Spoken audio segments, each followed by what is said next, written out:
नमस्कार प्रेक्षकांनो, मालिकेचा आजचा भाग खूप जबरदस्त असा आहे, कारण इतके दिवस आपण ज्या गोष्टीची वाट पाहत होतो ती गोष्ट म्हणजे नागराजचं सत्य सर्वांच्या समोर आलेलं आहे. आणि फायनली नागराज किल्लेदारला पोलीस अटक करत आहेत आणि त्याची वाट लागलेली आहे. त्याला पोलिसांनी फरफटत नेलेलं आहे. हे आपण आजच्या या व्हिडिओमध्ये पाहणार आहोत. त्यासाठी हा व्हिडिओ शेवटपर्यंत पहा. त्याचबरोबर चॅनलवरती नवीन असाल तर चॅनलला नक्की सबस्क्राईब करा. आणखी एक खुलासा होणार आहे, तो म्हणजे सायलीने बाबा अशी हाक मारलेली आहे रविराजला. आणि त्याचबरोबर रविराज यांनी तो स्वतःला खोलीत कोंडून ठेवलेलं असतं. ते दार उघडलेलं आहे आणि बाप लेकीची भेट झालेली आहे. हे सगळं कशा पद्धतीने होणार आहे ते अगदी डिटेलमध्ये आपण या व्हिडिओमध्ये पाहूयात. तर इकडे नागराज सोफ्यावरती पाय पसरून बसलेला असतो. तेवढ्यात इन्स्पेक्टर सावंत दारात येतात आणि म्हणतात, नागराज किल्लेदार. तेव्हा नागराज शॉक होतो की पोलीस आता आलेले आहेत आणि ते कशाला आलेले आहेत आणि ते माझं नाव कशाला घेत आहेत, हा प्रश्न त्याला पडलेला असतो. तेव्हा इन्स्पेक्टर सावंत म्हणतात की नागराज किल्लेदार, आम्ही तुम्हाला अटक करायला आलोय. आता सुमनला माहिती असतं की ह्या सगळ्याचा अर्थ काय आहे, काय होणार आहे. या सगळ्या गोष्टी सुमनला माहिती असतात, परंतु सुमन मात्र शांतच असते. तेव्हा प्रतिमा तिथे येते. त्याचबरोबर आता पोलिसांच्या पाठोपाठ अर्जुन सायली सुद्धा तिथं पोहोचलेले असतात, कारण अर्जुन सायलीला माहिती असतं की नागराज काय गोंधळ घालू शकतो. मग अर्जुन सायली तिथं आल्यानंतर इकडे नागराज म्हणत असतो, काय बोलताय तुम्ही आणि तुम्ही मला अटक करायला आहे कशासाठी आणि कशावरून हे सगळं चालू आहे, असं म्हणत नागराज कांगावा करू लागतो. ती त्याची नेहमीची सवय, कांगावा करायचा, गोंधळ घालायचा, हे त्याचं नेहमीच चाललेलं असतं. त्या पद्धतीने त्याचा गोंधळ सुरू झालेला असतो. इकडे मात्र रविराज तिथे येतात आणि रविराज म्हणतात, काय केलंय नागराजने, अजून काय नवीन उद्योग करून ठेवलाय म्हणून इन्स्पेक्टर सावंत तुम्ही त्याला घ्यायला आलेला आहात. तेव्हा अर्जुन म्हणतो की सिनियर, कळेल तुला काय काय केलंय ते त्यांनी. आता त्याच्या तोंडाने त्याला कबुली देऊ दे, मग त्याच्या लक्षात येईल. असं म्हटल्याबरोबर नागराज म्हणत असतो की अरे दादा, बघितलं ना, हे काही आरोप करतात रे माझ्यावरती. तेव्हा अर्जुन म्हणतो की आम्ही आरोप केलेलेच नाही आहेत अजून. आरोप तर अजून आता होणार आहेत. तू काय काय केलंय आणि काय काय कारनामे केलेले आहेत त्या गोष्टींचे. हे ऐकल्यानंतर रविराजला धक्का बसतो. रविराज म्हणतो की अर्जुन काय झालंय. तर अर्जुन म्हणतो की सिनियर, तुला माहितीये का, 22 वर्षांपूर्वी तुझ्या गाडीचा जो अपघात केलेला होता त्या सगळ्याचा मास्टरमाइंड नागराज किल्लेदार आहे. तेव्हा नागराज म्हणत असतो की माझ्यावर राग आहे म्हणून तुम्ही कोणत्याही गोष्टींचे आरोप माझ्यावर लावाल आणि मी ते ऐकून घ्यायचं आहे. काही काय बोलताय, काय संबंध काय या सगळ्याशी. तेव्हा अर्जुन म्हणतो की हो, कळेल. संबंध काय आहे ते सगळं कळेल, कारण हे सगळं तुम्हीच केलेलं आहे. या सगळ्या गोष्टी तुम्हीच केलेल्या आहेत हे आम्हाला माहिती आहे आणि याचा पुरावा आहे. एवढंच काय, तर तू इकडे सुमन काकीला सुद्धा किडनॅप करून ठेवलेलं होतं आणि या सगळ्याचं नाव तू हे अशा पद्धतीने घडवलेलं आहे आणि त्याचबरोबर या सगळ्या गोष्टी अशा पद्धतीने झालेल्या आहेत. त्याच वेळी इकडे नागराज आता कांगावा करू लागतो की दादा, हे सगळे काही बोलतायत, मी असं काहीही केलेलं नाही, असं तो बोलू लागतो. तेव्हा सायली म्हणते की बस झालं नागराज काका, सगळ्या गोष्टींचे पुरावे आहेत. आम्ही खोटं बोलतोय, तुमची बायको तर तुमच्याशी खोटं बोलणार नाहीये ना, ती तर खरं बोलतेय ना, मग काय पाहिजे. असं म्हणत हे सगळं जेव्हा घडत असतं तेव्हा मात्र आता सायलीने आरोप करायला सुरुवात केलेली असते आणि हेही स्पष्ट केलेलं असतं की काहीही झालं तरीही या सगळ्याचा मास्टरमाइंड कोण आहे ते. आता रविराज म्हणतात की बरोबर आहे, पण अर्जुन, याला पुरावा काय आहे, कारण मला माहिती आहे की तुझ्याकडे पुरावे असल्याशिवाय तू काहीही बोलू शकत नाही किंवा तू बोलणार नाहीस, हे मला माहिती आहे, असं रविराज सांगत असतात. नागराज मात्र कांगावा करू लागतो. नागराज म्हणतो, कोण सुमनवर या लक्षात विश्वास ठेवणार आहे. सुमनवर कोण विश्वास ठेवणार आहे, कारण सुमनचं काय आहे हे आपल्याला चांगलंच माहिती आहे. सुमन तर कशी आहे हे आपल्याला चांगलंच माहिती आहे, असं इकडे नागराज बोलत असतो. तेव्हा मात्र अर्जुन म्हणत असतो की हो, बरोबर आहे तुझं नागराज काका, कारण सुमन काकीवर कोण विश्वास ठेवणार. पण एक गोष्ट लक्षात ठेव, सुमन काकीला काहीच झालेलं नाहीये. नागराज म्हणत असतो की तिला वेड्याची झटके येत आहेत, डॉक्टरांची ट्रीटमेंट चालू आहे, असं म्हणत पाकिटात असलेल्या गोळ्या तो सगळ्यांना दाखवू लागतो आणि म्हणत असतो की बघा, हे औषध आहेत, हे औषधांची तिला ट्रीटमेंट चालू आहे. आणि हे सगळे काय बोलतायत की माझी बायको, काय कळतंय तिला, आत्ता काय केलंय ते तिच्या लक्षात राहत नाहीये. मग रविराज विचारतात की हे बघ अर्जुन, तुला इन्व्हेस्टिगेशन का करावं वाटलं, या सगळ्या गोष्टी का कराव्या वाटलेल्या आहेत, असं विचारू लागतात. तेव्हा मात्र अर्जुन सांगू लागतो की जेव्हा मी महिपतला भेटायला गेलेलो होतो. तिथं नागराज काका आला आणि तो महिपतला धमकावू लागला. खरं तर नागराज काकाने तिथं यायची गरजच नव्हती. तरीही नागराज काका स्वतःहून तिथं पोहोचलेला होता. या सगळ्याचा काय अर्थ आहे? त्याचबरोबर हळदी कुंकवाच्या कार्यक्रमामध्ये इकडे या सगळ्यांना म्हणजे काव्याने नागराज काकाचं फोनवरचं बोलणं ऐकलं. तर भूमी आणि काव्या या दोघींनी मिळून नागराज काकाच्या मोबाईलमध्ये असलेला सुमन काकीला किडनॅप केलेला व्हिडिओ होता तो आम्हाला पाठवला. तरीही मी शांत होतो आणि प्रत्येक वेळेस सुमन काकी ज्या ठिकाणी जाईल त्या ठिकाणी नागराज काकाचं लोकेशन होतं. म्हणजेच सुमन काकीला नागराजने किडनॅप केलेलं होतं. एवढंच काय, तर या सगळ्या गोष्टी करण्यामागे त्याचा खूप मोठा डाव होता. मग आम्ही सुमन काकीला शोधायला गेलो. तिथे गेल्यावर सुमन काकीला शोधलं, कारण नागराज काकाचं लोकेशन पण तेच लोकेशन आम्हाला दाखवत होतं. त्यामुळे आम्ही त्या सगळ्याचा विचार केला. त्याचबरोबर अर्जुन सांगू लागतो की या सगळ्या गोष्टी घडत होत्या, परंतु तिथे गेल्यानंतर सुमन काकीची अवस्था सुमन काकीने स्वतःच्या तोंडाने आम्हाला सांगितलं. तेव्हा नागराज म्हणत असतो, नाही हे सगळं खोटं आहे. काहीही बोलते सुमन. सुमनला तर महिपतने किडनॅप केलेलं होतं. माझा काय संबंध आहे? तेव्हा अर्जुन म्हणतो की तुझं आणि महिपतचं कनेक्शन आहे हे आम्हाला माहिती आहे. तरीही नागराज मात्र आता मुद्दामच याची जी नाटकं असतात नेहमीची ती सुरू होतात की मी काही केलेलं नाहीये दादा, मी काही केलेलं नाहीये, हे माझ्यावर सरळ सरळ खोटे आरोप लावतायत, असं नागराज बोलत असतो. तेव्हा मात्र इकडे पाहायला मिळतं ते म्हणजे एवढं सगळं झालेलं आहे आणि तरीही या सगळ्या गोष्टी झालेल्या आहेत याच्यावरती नागराजला मात्र विश्वास ठेवायचा नसतो. नागराजला असं वाटत असतं की आता आपण कांगावा करूया म्हणजे आपण या सगळ्यातून सुटले जाऊ, असा त्याचा गोड असा गैरसमज असतो.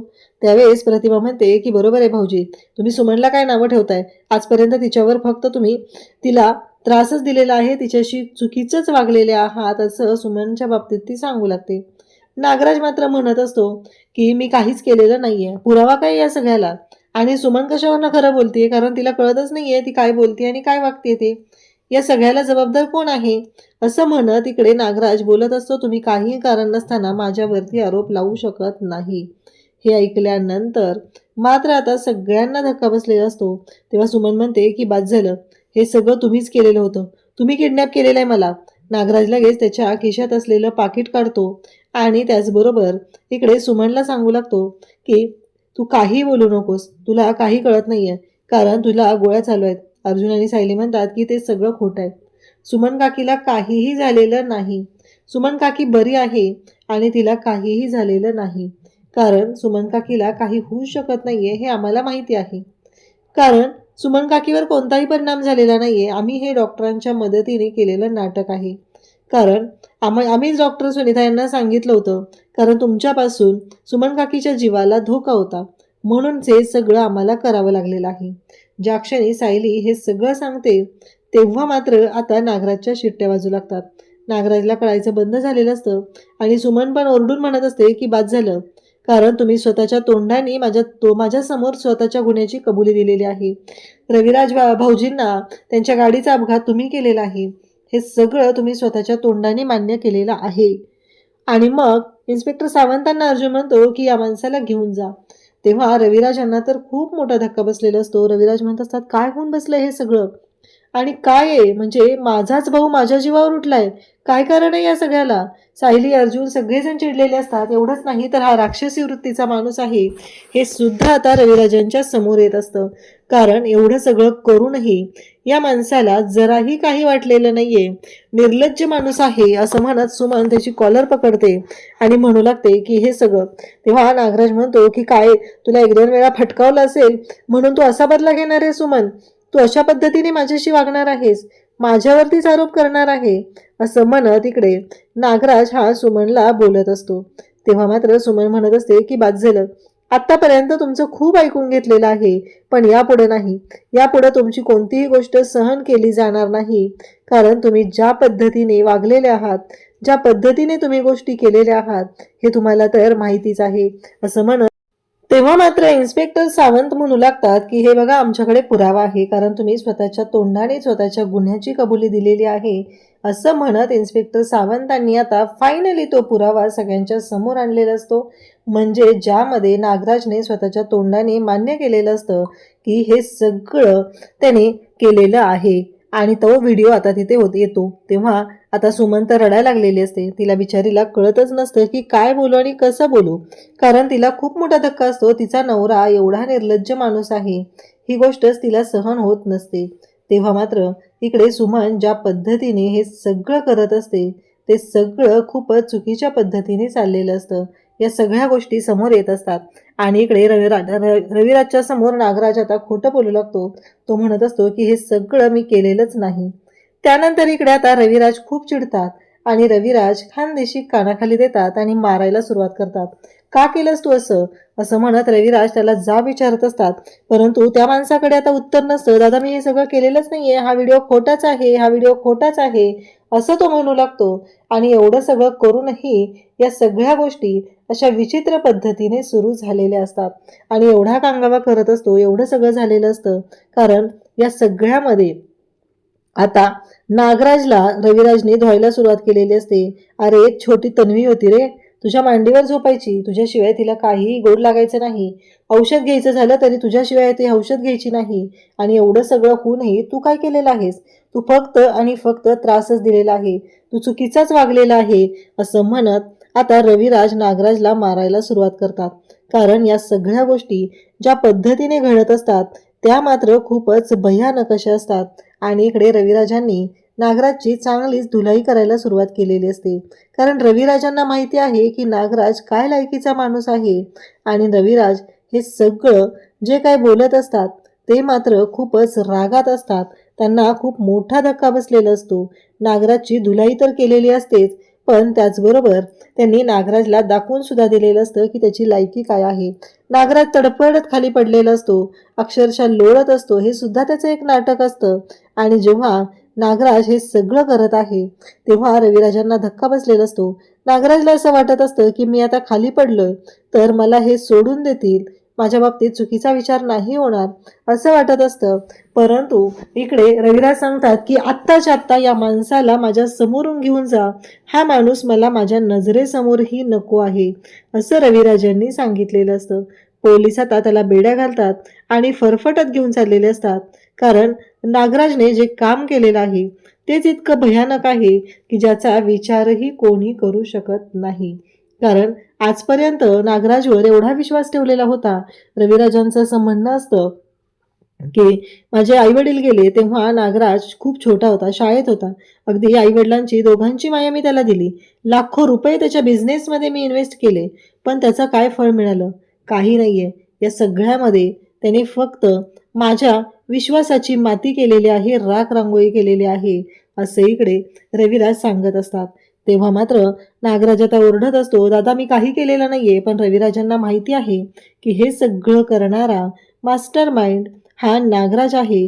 या गोष्टीवर रविराजांचा विश्वास बसलेला आहे. कारण काहीही झालं तरीही रविराजांना माहिती होतं की अर्जुन आणि सायली खोटं बोलत नाहीयेत. अर्जुन आणि सायलीवर त्यांचा पूर्णपणे विश्वास आहे. आणि आता मात्र नागराजच्या शिट्ट्या वाजलेल्या असतात. इकडे प्रिया मात्र विचार करत असते. कल्पना म्हणत असते की अहो अर्जुन आणि सायली अजून आलेले नाहीयेत, काय झाले जरा बघायला पाहिजे. तेव्हा प्रताप म्हणतो की अगं येतील ना, ते काही लहान आहेत का सांग बरं, येतील. जर ते नाही आले थोड्या वेळात तर मी त्यांना कॉल करतो असं इकडे प्रताप सांगत असतो. तेव्हा प्रियाच्या डोक्यात एक विचार चाललेला आहे की नक्की काय झालेलं असेल, या सगळ्या मागे कोणाचा हात असेल असं प्रिया बोलत असते. म्हणजे ह्या अर्जुन सायलीचं नवीन काही सुरू नसेल ना, आणखी काही राडा होणार नाहीये ना, एवढीच काळजी या प्रियाला वाटत असते. माझ्या बाबतीत तर काही गोंधळ नाही ना होणार सध्या, एवढाच विचार तिच्या डोक्यात चाललेला असतो. इकडे रविराज तिथे सोप्यावरती बसलेले असतात. त्यांना खूप मोठा धक्का बसलेला असतो. कारण त्यांचा भाऊ अशा पद्धतीने काहीतरी करू शकेल, करत असेल ही गोष्ट त्यांना विश्वास बसत नसते. पण फायनली आज ते प्रूव्ह झालेलं असतं आणि त्या क्षणी रविराजांनी त्याला जेलमध्ये पाठवलेलं असतं. इकडे मात्र सुमन सुन्न होऊन पडलेली असते. कारण सुमनसारखी बायको या नागराजला मिळालेली आहे तरीही त्याला त्याचं काहीही वाटलेलं नाहीये. एवढी निर्मळ मनाची सुमनचं आयुष्य आपण उद्ध्वस्त केलंय की काय अशी भीती इकडे रविराजांना वाटत असते. कारण सुमनने आत्तापर्यंत या घरासाठी खूप केलेलं आहे. प्रतिभा नव्हती तरी सुद्धा सुमनने एकटीने ते घर सांभाळलेलं आहे, सगळ्यांसाठी सगळं केलेलं आहे. त्याचबरोबर इकडे आता उद्याच्या भागात आपल्याला पाहायला मिळतं की अर्जुन या सगळ्यांना घेऊन घरी आलेला असतो. घरी आल्यानंतर अर्जुन सगळ्यांना सांगत असतो की इतके दिवस आपण 22 वर्षापूर्वीच्या अपघाताचा मास्टरमाइंड शोधत होतो. तो मास्टरमाइंड दुसरा तिसरा कोणी नसून नागराज किल्लेदार आहे. हे ऐकल्यानंतर धक्का बसलेला असतो आणि प्रिया म्हणत असते, बाप रे, आता काय खरं नाहीये. इकडे टीव्हीवरती बातम्या सुरू झालेल्या असतात आणि बातम्यांमध्ये ब्रेकिंग न्यूज येत असते. प्रसिद्ध प्रख्यात वकील इकडे रविराज किल्लेदार यांचे बंधू नागराज किल्लेदार यांना अटक. आणि हे सगळं मोबाईलवरती साक्षी पाहत असते. साक्षीला सुद्धा धक्का बसलेला आहे, कारण साक्षीला कळत नाहीये की हे सगळं काय होऊन बसलेलं आहे. हा विचार तिच्या डोक्यात सुरू झालेला आहे. आणि त्याचबरोबर इकडे रविराजांना खूप वाईट वाटलेलं आहे. रविराजांनी स्वतःला कोंडून घेतलेला आहे. आणि त्याचबरोबर सायली जेव्हा तिथे जाते आणि बाबा अशी हाक मारते, त्या क्षणी रविराज दरवाजा उघडतात. म्हणजे आणखी एक खुलासा झालेला आहे, ते म्हणजे रविराज आणि सायली यांच्या नात्याचा आता उलगडा झालेला आहे. अशाच अपडेटसाठी चॅनलशी कनेक्ट राहा. थँक्यू.